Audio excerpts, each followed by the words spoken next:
বর্ণাঢ্য আয়োজনে উদযাপিত হচ্ছে দেশের প্রথম স্যাটেলাইট টেলিভিশন চ্যানেল এটিএন বাংলার প্রতিষ্ঠা বার্ষিকী। এই উপলক্ষে রাজধানীর কারওয়ান বাজারে চ্যানেলটির প্রধান কার্যালয়ে এটিএন বাংলা পরিবারকে শুভেচ্ছা জানান স্থানীয় সরকার মন্ত্রী, তথ্যমন্ত্রী সহ রাজনৈতিক সামাজিক সংগঠনের নেতৃবৃন্দ। জন্মদিনের শুভেচ্ছা জানাতে এসে বিএনপি মহাসচিব ও এলজিআরটি মন্ত্রী মির্জা ফখরুল ইসলাম আলমগীর বলেন, গণতন্ত্রের প্রাতিষ্ঠানিক রূপ দিতে ভূমিকা রাখবে এটিএন বাংলা। আর যুগের সাথে তাল মিলে দর্শকদের আস্থা ধরে রাখার প্রত্যাশা ব্যক্ত করেন তথ্যমন্ত্রী জহিরুদ্দিন স্বপন। এ সময় এটিএন বাংলার চেয়ারম্যান মাহফুজুর রহমান বলেন, ৩ দশকের পথ চলায় শত বাধা পেরিয়েও অন্যায়ের সাথে কখনোই আপোষ করেনি এটিএন বাংলা। গণতন্ত্র ও মানুষের অধিকার প্রতিষ্ঠায় সবসময় সোচ্চার থেকেছে। বিস্তারিত জানাচ্ছেন ইয়াসিন রানা। দেশের প্রথম বেসরকারি স্যাটেলাইট টিভি চ্যানেল এটিএন বাংলার জন্মদিনে আনন্দ আয়োজন আর উৎসবমুখর পরিবেশ, সাজ রব পুরো অফিস জুড়ে। নিজেদের কলাকুশলী সাংবাদিকদের পাশাপাশি এই আয়োজনে যোগ দেন সরকারের মন্ত্রী, বিভিন্ন রাজনৈতিক দলের নেতৃবৃন্দ, টিভি চ্যানেল, সরকারের বিভিন্ন সংস্থা, শিল্পী, বিভিন্ন প্রতিষ্ঠান ও সমাজের বিশিষ্টজনেরা। মাননীয় মন্ত্রী মহোদয়গণ আমাদের সাথে আছেন, সেই সাথে আছেন কেক কেটে ৩০তম বছরে পদার্পণের সূচনা করেন এটিএন বাংলার চেয়ারম্যান ডক্টর মাহফুজুর রহমান। সাথে ছিলেন বিএনপি মহাসচিব ও এলজিআরডি মন্ত্রী মির্জা ফখরুল ইসলাম আলমগীর ও তথ্যমন্ত্রী জহিরুদ্দিন স্বপন। এটিএন বাংলা তার দীর্ঘ যাত্রাপথে সে অসংখ্য দর্শকের ভালোবাসা এবং অসংখ্য দর্শকের সম্মান তারা অর্জন করেছেন। এটিএন বাংলার কর্ণধার জনাব মাহফুজ সাহেব সহ এই এটিএন বাংলা পরিবারের সকল কলাকুশলী কর্মকর্তাবৃন্দ, সাংবাদিকবৃন্দ সকলকে আমি এই আনন্দঘন সময়ে শুভেচ্ছা জানাই এবং শুভেচ্ছা এবং শ্রদ্ধা জানাই এটিএন বাংলার সমস্ত দর্শক শ্রোতাকে, যারা এটিএন বাংলার দায়িত্বশীলতার কারণে, জবাবদিহিতার সংস্কৃতির কারণে এবং এটিএন বাংলার প্রযুক্তিগত আধুনিকতার কারণে তাকে সাথে রেখেছেন। সেই সম্মানিত দর্শক শ্রোতাকে আমি আশা করি যুগের চ্যালেঞ্জকে মোকাবেলা করে এটিএন বাংলা এই ভালোবাসাকে আরো অনেক সমৃদ্ধ করবে। গণতন্ত্রের পক্ষে ভূমিকা রাখায় এটিএন বাংলাকে শুভেচ্ছা জানান তারা। এই বাংলাদেশে এখন একটা এই রাজনীতির সুবাতাস বইছে, গণতন্ত্রের সুবাতাস বইছে। আমরা মনে করি যে এই সময়টাকে ধরে রেখে এটিএন বাংলাও তার যে ভূমিকা, গণতন্ত্রকে প্রতিষ্ঠানের রূপ দেওয়ার যে ভূমিকা, সেই ভূমিকা তারা আগের মতোই অক্ষুণ্ণ রাখবেন এবং অগণিত দর্শক শ্রোতা তাদের যে আশা আকাঙ্ক্ষা সেগুলোকে তারা পূরণ করতে সক্ষম হবেন। শুভেচ্ছা বক্তব্যে এটিএন বাংলার পরিচালক হাসান আহমেদ চৌধুরী কিলন বলেন, এটিএন বাংলা আজীবন বাংলার মানুষের আশা আকাঙ্ক্ষাকে বুকে ধারণ করে এগিয়ে যাবে। এটিএন বাংলা কখনোই কিন্তু ওই প্রতিযোগিতায় লিপ্ত হতে চায় না, কার আগে কে স্কল দেবে, কার আগে কে নিউজ দিবে। আমরা জেনে শুনে বুঝে দেবার চেষ্টা করি। আমরা সেই সাবধানের জায়গাটা সবসময় অবলম্বন করি, যাতে কোনো ভুয়া তথ্য, অপতথ্য, মিথ্যা তথ্য প্রচারের মাধ্যমে সামাজিক, রাজনৈতিক এবং ধর্মীয়ভাবে কোনো রকম উচ্ছৃঙ্খলতা তৈরি না হয়। এটিএন বাংলার চেয়ারম্যান ডক্টর মাহফুজুর রহমান বলেন, শত বাধা সত্ত্বেও গণতন্ত্রের পক্ষে ভূমিকা রাখতে আপোষ করেনি এটিএন বাংলা। আমি তাদেরকে একটু আশ্বাস দিতে চাই যে আমরা এটিএন বাংলা শুরু থেকেই বিএনপিকে পুরো দস্তুর আমরা সাপোর্ট করে যেতাম, কারণ আমি একমাত্র ছিলাম সে সময় যে সাব্বাস বাংলাদেশ চালাইছিলাম। এই সাব্বাস বাংলাদেশ চালানোর পরের থেকে আমার সঙ্গে শেখ হাসিনার একটা খুব বাজে রিলেশন সৃষ্টি হয়। এত লোকে জাতীয় পুরস্কার পাইছে, এই আওয়ামী লীগ আমাকে সেই জাতীয় পুরস্কার দেয়নি একটা। তো এটাই আমার দুঃখ। আমি এইটুকু বলতে পারি যে আমরা বরাবরই বিএনপির সংগ্রামের সঙ্গে ছিলাম, আগামীতেও ইনশাআল্লাহ থাকবো। এটিএন বাংলার জন্মদিনে শুভেচ্ছা জানান রাষ্ট্রপতি মোহাম্মদ শাহাবুদ্দিন। তার পক্ষে জন্মদিনের অনুষ্ঠানে যোগ দেন প্রেস সচিব সরওয়ার আলম। পুরো পৃথিবীতে কিন্তু এটিএন বাংলা কিন্তু আমাদের এই যে অবিরাম বাংলার মুখ, এটা কিন্তু সবচেয়ে প্রথম নিয়ে এসছে। আমি এটিএন বাংলা আরেকটা জিনিস ভালো লাগে যে এটিএন বাংলা কিন্তু একটু সাধারণ মানুষের যে অনুষ্ঠান, একটা সাধারণ অনুষ্ঠানও সেটাও কিন্তু কাভার করে, সব কিছুই কাভার করে, নিউজে এবং আপনার অনুষ্ঠানেও। তো সেই জন্য এটিএন বাংলাকে আমি শুভেচ্ছা জানাবো। এটিএন বাংলা সবসময় সত্য ও কল্যাণের পক্ষে থাকবে বলে প্রত্যাশা জামায়াত ইসলামীর। দীর্ঘ এই পথ চলায় বাংলাদেশের মানুষের একান্ত আপনজন হয়ে উঠেছে আমি মনে করি যে এটিএন বাংলা প্রথম প্রজন্মের এবং একদম প্রথম দিকের নিউজ, যেটা আমরা বিটিভির পরেই দেখতাম। আমরা আগামীর পথ চলায় প্রত্যাশা করব যে তারা সত্যের পক্ষে, কল্যাণের পক্ষে থাকবেন এবং জনগণের পক্ষে থাকবেন। প্রজন্মের পর প্রজন্ম বেড়ে উঠেছে এটিএন বাংলার অনুষ্ঠান দেখে।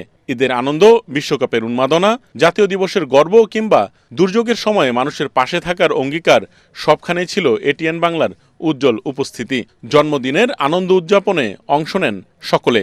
এটিএন বাংলাই বাংলাদেশের প্রথম ডিজিটাল প্ল্যাটফর্ম এবং তারপরে এটিএন বাংলাকে অন্যান্য প্রতিষ্ঠান ফলো করেছে।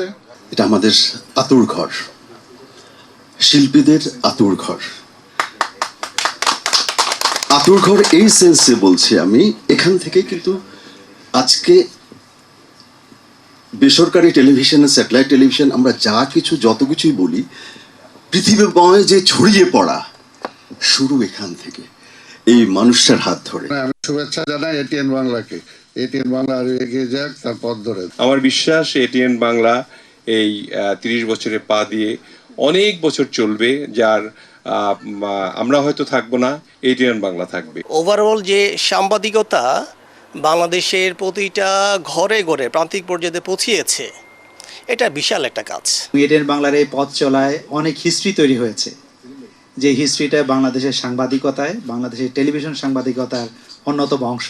বস্তুনিষ্ঠ যে সংবাদ পরিবেশন এবং খবরের ভেতরে গিয়ে প্রকৃত সত্যটাকে তুলে আনার ক্ষেত্রে এটিএন বাংলা অনন্য প্রোগ্রাম করে থাকে তারা। You have been doing an excellent job during the past 30 years in trying to to ensure that the news reaches the remotest communities here in Bashundhara group সবসময় এটিএন বাংলার চলার পথে সঙ্গী হয়ে থাকবে। ঢাকঢোল ব্যান্ড পার্টি নিয়ে এটিএন বাংলার জন্মদিনে শুভেচ্ছা জানায় বেসরকারি টিভি চ্যানেল আই। মোহর, মিষ্টি আর ফুল দিয়ে আনন্দ আয়োজনে যোগ দেয় চ্যানেলটি। এটিএন বাংলার যে প্রোগ্রাম সেটা করতে এবং পথ প্রদর্শক বাংলাদেশের চ্যানেলে, প্রাইভেট চ্যানেলে, সেই প্রদর্শিত পথেই আমরা চলছি সবাই। এবং সেই কথাটি আমি বারবার বলবো যে এটিএন বাংলার মাহফুজুর রহমান 100 বছর বাঁচুক, আরও বেশি বাঁচুক। শুভেচ্ছা জানান জাতীয় সংসদের হুইপ রুহুল কুদ্দুস তালুকদার দুলু। আমি সকলের কাছে কৃতজ্ঞ, সকলের নাম বলে শেষ করতে পারবো না। সকলে আমাকে সহযোগিতা করেন এবং আগামী দিনে আমি এইটুকু বলতে চাচ্ছি, আগামী দিনে যে কোনো বিপদ আপদে দুর্দিনে এই রুহুল কুদ্দুস তালুকদার দুলু এটিএন বাংলার পরিবেশে থাকবে। দুলু ভাইয়ের নিউজগুলি, প্রতিটা নিউজ, এমন কোনো নিউজ নেই যে আমি এটিএন বাংলায় দেখাই নেই। এই জন্য আমাকে ডিজিটাল থেকে অনেক হুমকি দেওয়া হয়েছে, গভর্নমেন্ট থেকে দেওয়া হয়েছে। 3 দশকের এই পথ চলায় দর্শকের ভালোবাসাই এটিএন বাংলার সবচেয়ে বড় শক্তি। সেই ভালোবাসাকে সঙ্গে নিয়েই আগামী দিনের নতুন অভিযাত্রায় এগিয়ে যাবে দেশের প্রথম ও বিশ্বের প্রথম বাংলাভাষী satellite television channel ATN Bangla. Yasin Rana, ATN Bangla, Dhaka. সঠিক প্যাড আর সঠিক তথ্য দিয়ে এসো সামলে নিব এক হয়ে। Mona Lisa sanitary napkin. স্বাধীনতার পর দায়িত্বপ্রাপ্তরা শহীদদের নিরপেক্ষ, সঠিক এবং পূর্ণাঙ্গ তালিকা যথাযথভাবে তৈরি করেনি বলে মন্তব্য করেছেন প্রধানমন্ত্রী তারেক রহমান। সংসদে তিনি বলেন, বিএনপি সরকার বিশেষজ্ঞ কমিটির মাধ্যমে মুক্তিযোদ্ধাদের একটি নির্ভুল তালিকা তৈরি করছে। এ সময় চট্টগ্রাম বে টার্মিনাল চালুর মাধ্যমে সমুদ্র বন্দরটির সক্ষমতা বৃদ্ধি করা হচ্ছে বলেও সংসদকে জানান তারেক রহমান। ঢাকায় 256টি পার্ক ও মাঠ থেকে অবৈধ দখলদার উচ্ছেদ করে মানুষের ব্যবহার উপযোগী করে তোলা হচ্ছে বলেও জানান সংসদ নেতা। ইমদাদুল্লাহ বাবুর রিপোর্ট। ত্রয়োদশ জাতীয় সংসদের দ্বিতীয় অধিবেশনে প্রধানমন্ত্রীর প্রশ্নোত্তর পর্বে সদস্যদের বিভিন্ন প্রশ্নের জবাব দেন সংসদ নেতা তারেক রহমান। সঠিক এবং পূর্ণাঙ্গ তালিকাটা প্রধানমন্ত্রী এক প্রশ্নের জবাবে সংসদকে অবহিত করেন ঢাকার 2 সিটি কর্পোরেশন সহ দেশের সব মহানগরীতে পার্ক ও খেলার মাঠগুলোকে অবৈধ দখলমুক্ত করা হচ্ছে। সিটি কর্পোরেশন এবং অন্যান্য সংস্থার মালিকাধীন 256টি পার্ক এবং খেলার মাঠ রয়েছে।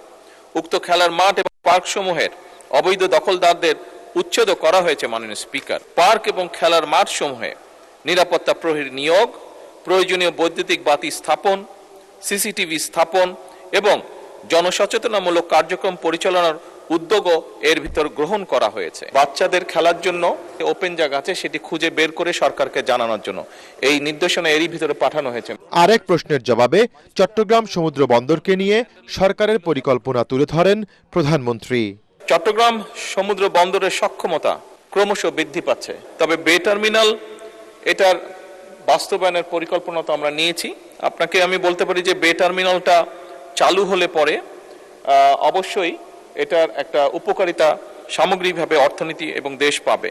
মহান মুক্তিযুদ্ধে অংশগ্রহণকারী বীর মুক্তিযোদ্ধাদের নামের সঠিক তালিকা প্রণয়নের কাজ চলছে বলেও জানান তারেক রহমান। মহান মুক্তিযুদ্ধের সময় অগণিত মানুষ গণহত্যার শিকার হয়েছেন। আনফরচুনেট বিষয় হচ্ছে দেশ স্বাধীনের পরে যাদের দায়িত্ব ছিল একটি নিরপেক্ষ পূর্ণাঙ্গ তালিকা তৈরি করার, মুক্তিযুদ্ধে কারা শহীদ হয়েছেন, এই সঠিক এবং পূর্ণাঙ্গ তালিকাটা তারা সেই সময় তৈরি করেনি, বরং এটিকে তালিকা তৈরি করতে গিয়ে সেখানে তারা রাজনীতি টেনে নিয়ে এসেছিল। বর্তমান সরকার নির্বাচনী ইশতেহারে নিবিড় গবেষণার ভিত্তিতে মুক্তিযুদ্ধের শহীদদের একটি পূর্ণাঙ্গ তালিকা প্রণয়নের অঙ্গীকার ব্যক্ত করেছে।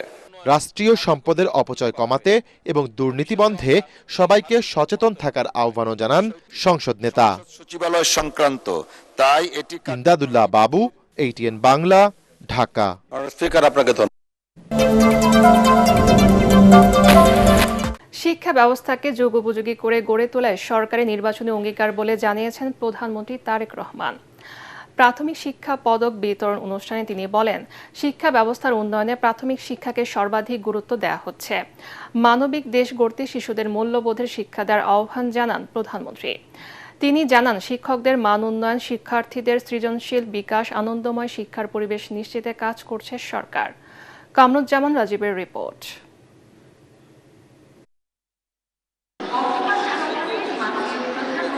রাজধানীর চীন মৈত্রী সম্মেলন কেন্দ্রে সবুজ বিদ্যালয় কর্মসূচির আওতায় সারা দেশে সরকারি প্রাথমিক বিদ্যালয়ে বৃক্ষরোপণ কর্মসূচির উদ্বোধন করেন প্রধানমন্ত্রী তারেক রহমান। পরে বিভিন্ন জেলার সরকারি প্রাথমিক বিদ্যালয়ের স্টল ঘুরে দেখেন প্রধানমন্ত্রী। এ কর্মসূচিতে অংশ নিয়ে নিজ এলাকার ঐতিহ্য, চিত্রাঙ্কন, হস্তশিল্প আর উদ্ভাবনী কর্মকাণ্ড তুলে ধরে দেশের 7টি জেলার ক্ষুদে শিক্ষার্থীরা। এ সময় তাদের ছবি তোলার আবদার পূরণের পাশাপাশি শিক্ষার্থীদের বছরে একটি করে বৃক্ষরোপণ ও পরিচ্ছন্নতা বজায় রাখার পরামর্শ দেন তারেক রহমান।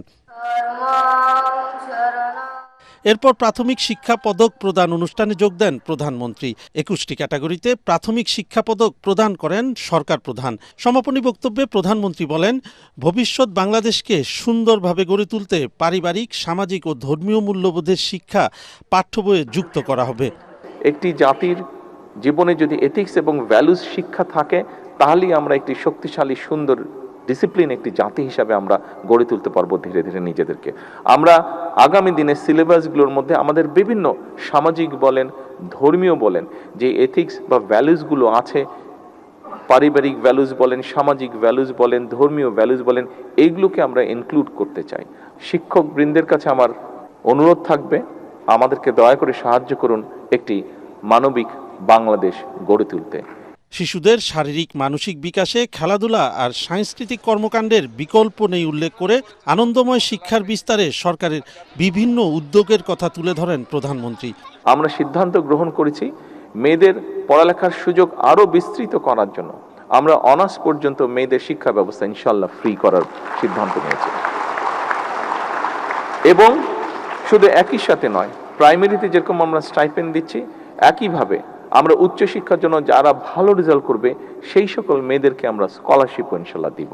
আমরা সিদ্ধান্ত নিয়েছি সরকার থেকে যে আমরা পর্যায়ক্রমিকভাবে বাংলাদেশের প্রাইমারি স্কুলের ক্লাস 1 থেকে ক্লাস 5 পর্যন্ত সকল বাচ্চাকে আমরা নতুন স্কুল ড্রেস দেবো ইনশাল্লাহ। ক্ষুদে শিক্ষার্থীদের অংশগ্রহণে বিতর্ক প্রতিযোগিতা ও মনোজ্ঞ সাংস্কৃতিক অনুষ্ঠান উপভোগ করেন সরকার প্রধান। কামরুজ্জামান রাজীব, ATN বাংলা, ঢাকা।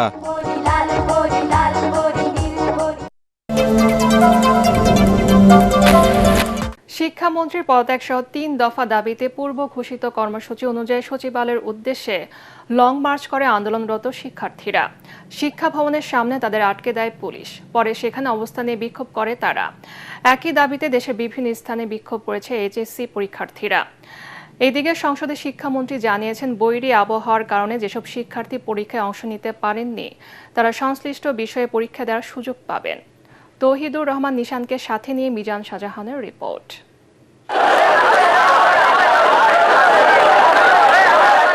চট্টগ্রাম বোর্ড বাদে অন্য সকল বোর্ডে সকাল 10টা থেকে দুপুর 1টা পর্যন্ত এইচএসসি পরীক্ষা অনুষ্ঠিত হয়। পরীক্ষা শেষে আন্দোলনে নামেন শিক্ষার্থীরা। রাজধানীর সায়েন্স ল্যাব মোড় থেকে সচিবালয়ের দিকে রওনা দিয়ে শিক্ষা ভবনের সামনে গিয়ে পুলিশি ব্যারিকেডের মুখে পড়েন আন্দোলনরত শিক্ষার্থীরা। সেখানে অবস্থান নিয়ে শিক্ষামন্ত্রীর পদত্যাগের দাবিতে নানা স্লোগান দেন তারা। এর আগে উত্তরার বিএনএস সেন্টারের সামনে সড়ক অবরোধ করে শিক্ষার্থীরা। এতে সড়কের উভয় পাশে দীর্ঘ যানজটের সৃষ্টি হয়। এ সময় দাবি আদায় না হলে আরও কঠোর কর্মসূচি দেওয়া হবে বলে হুঁশিয়ারি দেন আন্দোলনকারীরা। তবে অনেক শিক্ষার্থী এই আন্দোলনের বিপক্ষে। 3 ঘন্টা আমরা ভিজা পরীক্ষা দিচ্ছি, ভিজা বাসায় গেছি, এই কারণে মনে করেন অনেক স্টুডেন্ট অসুস্থ হয়ে গেছে। এই কারণে মনে করেন যে ওনার পদত্যাগের দাবিটা চাওয়া হয়েছে। পদত্যাগ চাওয়া উচিত না, কারণ হয়তোবা মানুষ মাত্রই ভুল, ছাত্রদের উচিত ছিল ওনার যে ভুলগুলো ছিল ওই ভুলগুলো ধরায় দেওয়া। একই দাবিতে চট্টগ্রামে বিক্ষোভ করে শিক্ষার্থীরা। এ সময় শিক্ষার্থীদের উপর পুলিশের লাঠিচার্জের প্রতিবাদ জানান তারা। এছাড়া বরিশাল, কুষ্টিয়া, গোপালগঞ্জ, জয়পুরহাট, লক্ষ্মীপুর সহ দেশের বিভিন্ন স্থানে বিক্ষোভ কর্মসূচি পালিত হয়। এদিকে জাতীয় সংসদে 300 বিধিতে দেয়া বিবৃতিতে শিক্ষামন্ত্রী বলেন, চট্টগ্রাম বোর্ডের স্থগিত পরীক্ষা নেয়ার সময় অন্যান্য বোর্ডে যারা পরীক্ষা দিতে পারেনি তাদের পরীক্ষাও নেওয়া হবে। প্রতিকূল আবহাওয়া কিংবা সংশ্লিষ্ট অনিবার্য কারণে যারা চলমান এইচএসসি ও সমমান পরীক্ষা 2026 এর কোনো বিষয়ে অংশগ্রহণ করতে পারেনি, তারা চট্টগ্রাম শিক্ষা বোর্ডের ইতিমধ্যে স্থগিত হওয়া সংশ্লিষ্ট বিষয়ে অভিন্ন প্রশ্নপত্রে শিক্ষা মন্ত্রণালয় কর্তৃক নির্ধারিত একই তারিখে ওই সময়ে পরীক্ষা অংশগ্রহণ করতে পারবেন।